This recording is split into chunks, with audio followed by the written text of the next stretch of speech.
এ বেটা বিড়ির গন্ধে কাছে যাওয়া না। হ্যাঁ বেটা আমাকে রাখি দা বালা না, ইমানের সমস্যা। হ্যাঁ বেটা ইমানে বাইয়া পড়ে,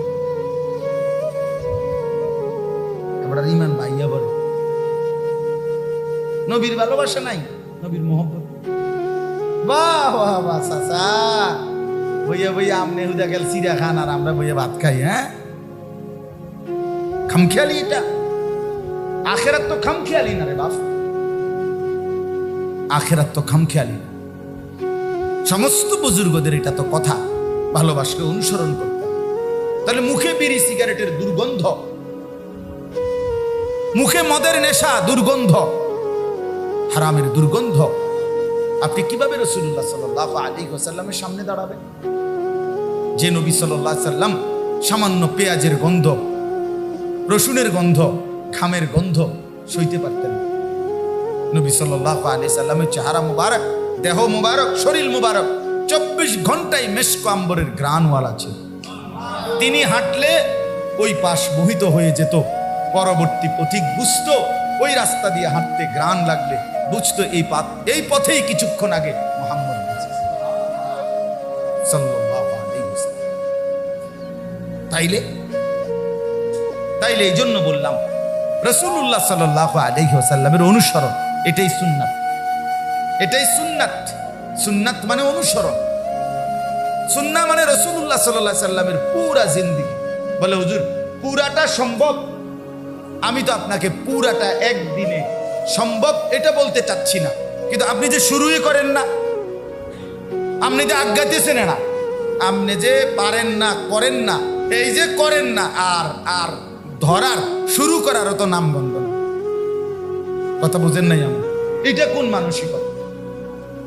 এটা কোন নবীজির সুন্নত মনে করেন 10টা, এনে আমি লিখে দিলাম, টাঙ্গাই দিলাম, তো আপনি এখানে শুরু করেন, একটা একটা শুরু করেন, দুইটা দুইটা শুরু করেন, আপনি আগান, সামনে আগান। আল্লাহ তাআলা তো বলছে এখানে আমি রাসূল পাঠিয়েছি শুধু আনুগত্যের জন্য। কোরআনে আছে আল্লাহ তাআলা বলেন কুল ইন কুনতুম তুহিব্বুনাল্লাহ ফাত্তাবিউনি। এই কথা তো কত শুনছেন আপনারা, এই আয়াত এটা আল্লাহ নবীকে বলছে, বন্ধু আপনি বলেন তোমরা যদি আল্লাহকে ভালোবাসতে চাও আমি রাসূলের অনুসরণ করো। কার অনুসরণ বলেন না ভাইয়া, কার অনুসরণ? এতে লাভ কি? আল্লাহ বলে নবীকে বলতে বলছে, বন্ধু কোন লাভটাও কোন। মানুষ লাভ শুনতে চায়, ঠিক আছে লাভ বলে ইউহিব্বুকুমুল্লাহ। আপনাকে যদি অনুসরণ করে আপনার উম্মত, আমি ওয়াদা দিলাম আমি আমার ভালোবাসা এমনিতেই দিয়ে দেব, ভালোবাসা দিয়ে দেব। ওয়াগফির লাকুম যুনুবাকুম। এরপরে আল্লাহ বলেন সাথে সাথে আমি ভালোবাসা নয়, আমি তো ভালোবাসা দেবই, আপনার উম্মত আমার বান্দার পুরা জিন্দেগীর গুনাহ মাফ করে দেব। তাহলে আনুগত্য রাসূলের ইত্তেবার মধ্যে খোদার কসম মাগফিরাত আছে। কি আছে? আরে ভাইয়া বুঝেন না এই কথাটা? নবীকে অনুসরণ করলে আল্লাহর মহব্বতও পাওয়া যাবে, আবার গুনাহের মাফি মাগফিরাত পাওয়া যাবে কিনা বলেন? তাহলে সুন্নতের মধ্যে কি আছে? মাগফিরাত আছে। সুন্নতের মধ্যে কি আছে বলেন? আনুগত্যের মধ্যে কি আছে বলেন? অনুসরণের মধ্যে কি আছে বলেন? আর মাগফিরাত দরকার। আরে আমাদের মাগফিরাত দরকার, তো সুন্নতের অনুসরণ করেন। আল্লাহ তো বলছেন এই কথা, ওয়াগফির লাকুম যুনুবাকুম। এবার এই আয়াত শুনেন, বাকি অংশ আজীব হয়ে যাবে। আল্লাহ পাক আমার নবী সাল্লাল্লাহু আলাইহি সাল্লামকে কতটা, আমাদের জন্য কত বড় সৌভাগ্য তিনি, যে নবীর ব্যাপারে আল্লাহ 1 নম্বরে বললেন তোমাদের মাগফিরাত আমার বন্ধুর সুন্নতের অনুসরণ আনুগত্যের মধ্যেও আছে। এবার আল্লাহ বলেন আমি আরেকটু কাছাইয়া দেই, বান্দা তোমার মাগফিরাত দরকার তো আমি আরো একটু কাছাইয়া দেই।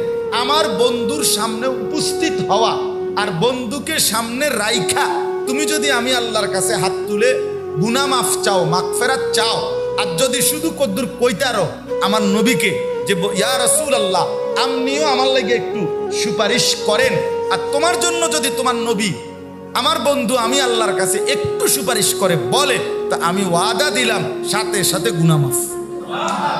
এইটাই আয়াতের বাকি অংশের অর্থ।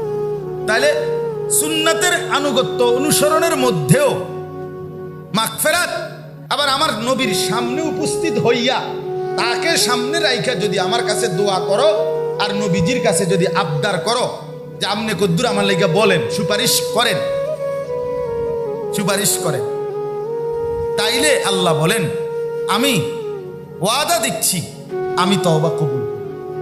ওয়ালাউ আন্নাহুম ইয যালামু আনফুসাহুম, রব্বুল আলামিন বলেন ওয়ালাউ আন্নাহুম ইয যালামু আনফুসাহুম, আল্লাহ তাআলা বলেন বন্ধু একটা সুন্দর ফর্মুলা শুনেন, নবীকে আল্লাহ শুনিয়েছেন একটা সুন্দর পদ্ধতি শুনেন।